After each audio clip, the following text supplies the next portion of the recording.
Koppin native at Bali subdivision. It's today is the 24th of August 2014. And what you see behind me is the Koppin project, similar to Mbelu that we did 2 years ago.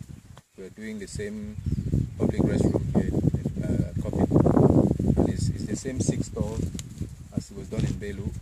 It goes down the same depth. It's 9 meters long, 4.5 meters deep, 1.5 meters wide, and we're building up, eating up to have 6 stalls, 2 for boys, 2 for girls, and 2 for the staff. And as we've always done it, we wanted to do things that are very durable, that are lifelong projects, things that we don't have to come back to renovate or to add another one. So we're making 6 of them, considering that this school will get much bigger, and it will be able to accommodate the school even when it doubles its size, or when the population here quadruples.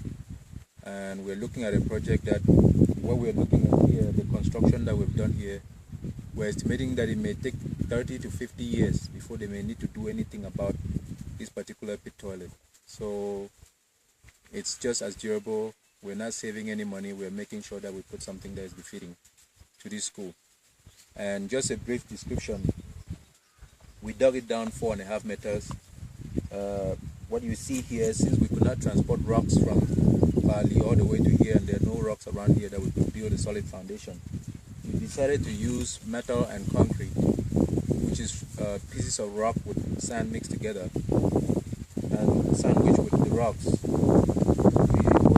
the metal rods, make the foundation. On top of the foundation, we then laid the slab that covers the entire pit toilet, which is what you see here, the solid band that is here.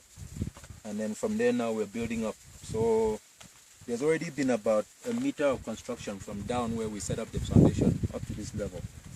And then now the walls of the toilet is starting off from here, and it's going to go a lot higher up, at least 3.5 to 4 meters. And then the soil that you see around here is going to be taken out about 3 or 4 meters away, all around the pit, including what you see on this side. All this will be moved out, and the whole area will be made to be safe for the kids to come here and for to keep away the elements, the rodents and birds and all whatnot that can come around here. We have the same technology. The material can be sucked out of this and taken away.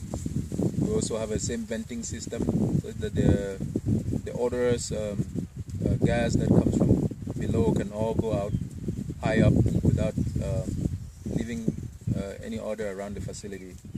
And to show you how it looks inside, there is the same setup from here going up, although the plan underneath is a little different, but the display, the way it's set up out here is almost the same dimension as it was done in Mbelu. And this opens to the first store, this opens to the second store. So basically this is going to be facing this way, so I'm standing at the door of the second store.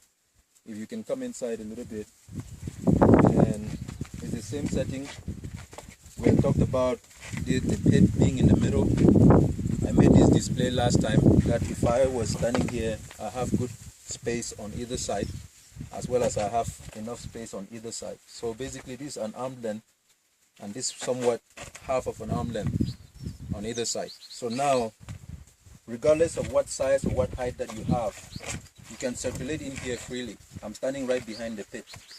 So no matter what position you want to use this, you're free to move in here without having any. It's not as narrow as many of the pit toilets, including even the government-made ones, happen to be. And what we are going to do is the same trick, the same thing that we did in Mbelu. It's going to still have a round open pit, and we are going to create some type of we're going to create a gradient such that all the fluids, anything that you spill in here, will favor this pit. It will all roll towards this pit. I had tried to explain the reason why we came on to this without looking at all the other modern designs that has been put out in town, or whatever ideas that people have. This is a way of keeping away, of putting away human refuse, principally urine and feces. And we have found out that if we made this to be the water system or the modern toilet that we have, then every pupil, every child of this school will be forced to sit on that structure. It has been found that considering the level of, how can I say, how advanced this part of the country is, people are not yet quite used to taking care of the pit toilet or of the modern water system toilet. So having something and subjecting them to sit on it actually creates a bigger risk of infection than having this that they have to basically be suspended by their own legs and they won't have a physical contact to the structure, and then based on their precision they could properly use this. So it's that issue of having feces touching the sides of the pit, the modern pit toilet, that has made us to decide that we will go with the typical one that most of these kids may have, because in these parts of the city, people still use but the wood, and they have a bigger opening in between. Some of them still use the local swine pit, how can I say it, swine fence or whatever, for them to dispose of their stuff. So this is the best for them. There are other designs that have some type of curvature here that you think you can trap the urine and all of that. And we found out that people have used that very structure on the reverse, dropping the feces on the side where the urine is supposed to land and then using it the other way. And then for the fact that they don't clean it up very well, you end up with organic stuff that is getting decayed and all of that. So this is the best way. This is what few of them are aware of or they're able to use. It is very easy to clean because we're going to use the water resistant or waterproof type of cement that they sell here, that we'll use that to polish this floor such that it doesn't absorb and it's very easy to clean and it doesn't hold water on the surface. So once we do all of that, they can disinfect this in any other way, but it will be easy for them every morning to wash this off. You know, the walls are also going to be done in the same way. So if you think about the washing process, whatever spills up here can still be washed off. So this is the best idea that we're able to come up with, and it has worked very well in Belu for 2 years now, and the structure still looks very nice outside and inside, and they have been very successful in keeping this clean. So we have tried it. It has worked. So we made a good choice to come this way, and it has been proving to be effective. So this has already been 6 or 7 days of construction work done. That adds on to another 7 days of digging that went on. So it's been 14 days that we've been working here, and we may have another 7 days before we get to the roof, or we have this structure ready. If we can have all the workers, or as many of the workers as possible. We have a big difficulty here because to fetch water, they have to go about 3 kilometers away, or no, I might be exaggerating, but about at least 100, at least 1 to 2 kilometers away, way down the hill to where the water is being fetched. So we have to pay 2 people to bring water up here every morning, and they do that throughout the day, and we have to pay them for that. That's a little different from Belu, where we had to go just about 100 meters to get to the water source.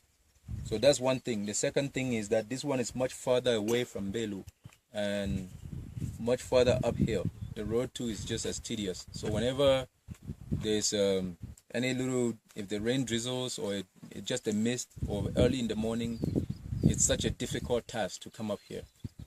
And most of the workers seem to back off after a day or two of work, just because of the distance that it is out of town. I want to just let people know that heading out this way, there's really not many residences going out this way, because this leads out towards Ashong or going towards Pinyin, which is in a different division. So that being said, this is the structure that all your contributions have led up to. It's a construction that is still going on, consuming more of the money that you guys have sent. We're doing our best to erect this as fast as possible. We have a few days that we've been lucky to have sunshine. August is always a very rainy month in this part of the country. So if we can have another 3, 4, or 5 days, we might be lucky to finish up before the rains come again. That's basically it for now.